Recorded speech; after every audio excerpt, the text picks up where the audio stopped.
Pinipinasabina ng Senado. Ang susunod na doon ay arrest warrant. Yan ang banta ni Senate President Francis Escudero sa mga kontratista ng mga nakukusyong flood control projects kapag inisnab ang susunod na investigasyon ng Senate Pro Ribbon Committee sa September 1. Ayon kay Escudero, hindi siya mangingiming pirmahan ang arrest warrant laban sa mga contractors na ipinasabina ng Senado. Alinsunod anya sa rules ng Senado, maaring ipaaresto ang mga ipinatawag na resource person na tatangging sumipot sa mga investigasyon. Sabi ni Escudero, kailangan imbestigahan at parusahan ang mga kontratista di ba pang nasa likod ng palpak na ghost projects. Sa ngayon, 10 kontratista nang ipinasabina ng Senado para paharapin sa investigasyon.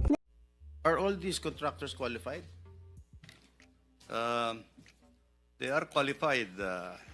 They're qualified, Your Honor, and on the basis of the documents that they submit for the bidding purposes, Your Honor. Sa mga binanggit ni Pangulong Marcos ng mga contractors during his SONA, bakit sa 10 lang, bakit halos lahat ng mga contractors to ay kinorner lahat yung mga flood control projects?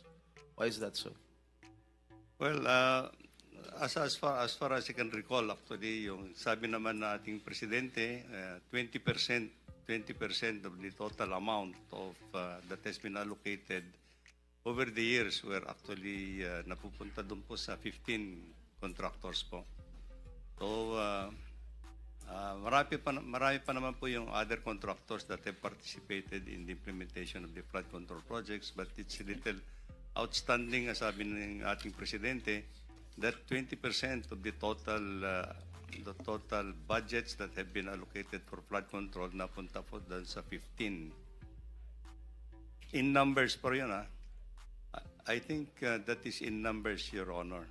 yes, so sabi ni Pangulong Marcos, 15 contractors cornered 20% of the total budget, or roughly 100 billion pesos. Yes, Your Honor. And the remaining 436 billion was split among 2,394 contractors.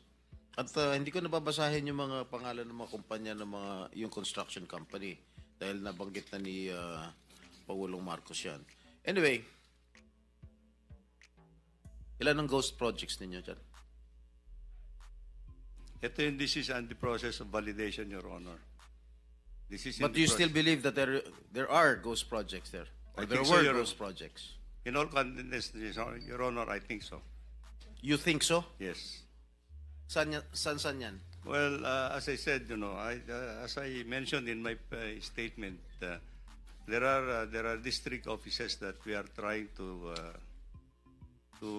continue the validation of some of the projects, Your Honor. Let me just point out, Your Honor, that many of these projects also, many of the other projects that I have mentioned, some of these projects were also implemented in 2021, 2022. Sige. Kailan nyo pa nalaman na may mga ghost projects? Since you assumed office, Mr. Secretary? Or just lately? Just lately, Your Honor, and unfortunately. So ibig sabihin, when did you assume as Secretary when President Marcos appointed you? Yes, Your Honor. 2022? Yes, all Your right. Honor. So you believe in 2022, 2023, 2024, walang ghost project? Well, Your Honor, at the central office, we are relying actually on our project monitoring information that comes to us actually, unless it's going to be validated actually in field. So you said siguro merong mga ghost projects. Who informed you na merong mga ghost projects? Well, there are already informations that are coming up. Yes. Who in particular informed you that there were or there are? There are ghost people in the projects? department actually that are. And how do they know that na merong mga ghost projects? Well, there are people actually who can actually certify, Your Honor, and these are the projects that we are now intensively validating actually. Okay, Your Honor. my office received reports that there are ghost projects in the municipalities of Kalumpit, Malolos, and Hagonoy in the province of Bulacan. Can you confirm this? Yes, Your Honor. That's true. Well, this is information that we have received, Your Honor. And the contractor, allegedly, Wawaw Builders, correct? That's correct, Your Honor. And SYMS Construction. Am I correct? I don't recall that name, Your Honor. But Who is the owner of Wawaw Builders? Is he here? Is he present here?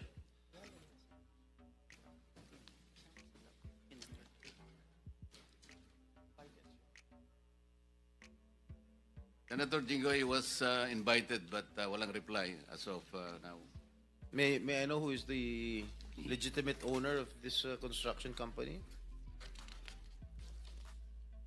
Mark Mark Alan Arevalo. Arevalo. All right.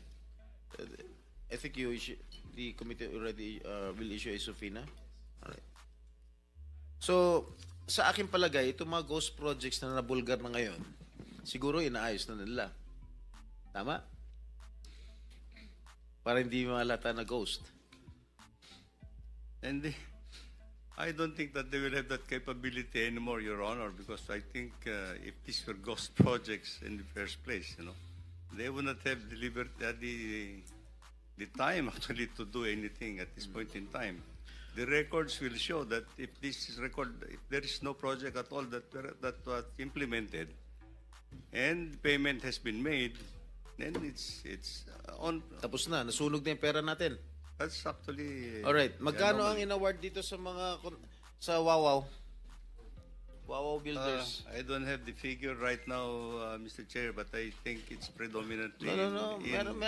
Meron mga figures dyan. Huwag nyo ako lulukoyin dito. Yeah. Labas nyo kung magkano yung in-award nito sa Wawaw Builders. Mga ghost projects. You'll wait for it.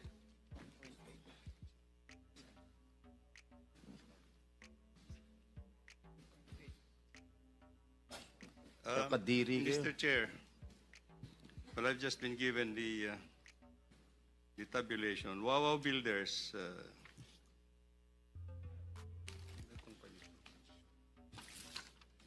Wawaw Builders. The number of projects,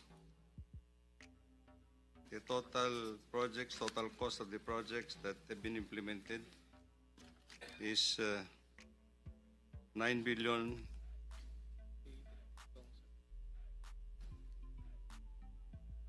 $9 million or 9 billion? 9 billion all over the country, Mr. Chair. But let me just point out, in Bulacan alone, Wawaw Builders had 85 projects amounting to 5,971,811. In Bulacan alone. What about the three municipalities that I've mentioned? Kalumpit, Hagunoy, and what is this? Malolos.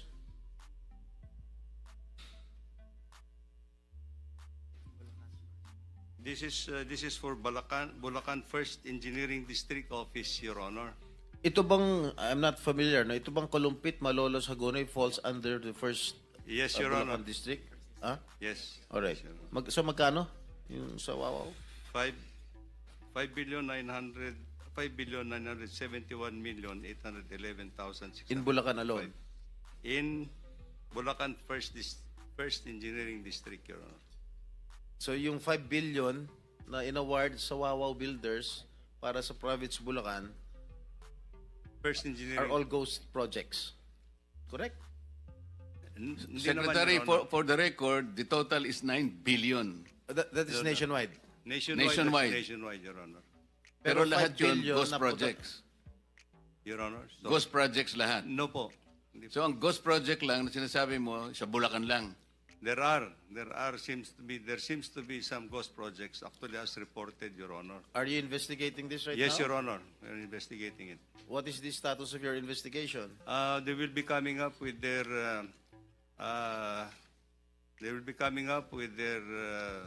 financial and physical report in 1 week's time, Your Honor, to my office. Mr. Chairman, with the permission of Senator Jingo Estrada, Yes. it's connected to his question.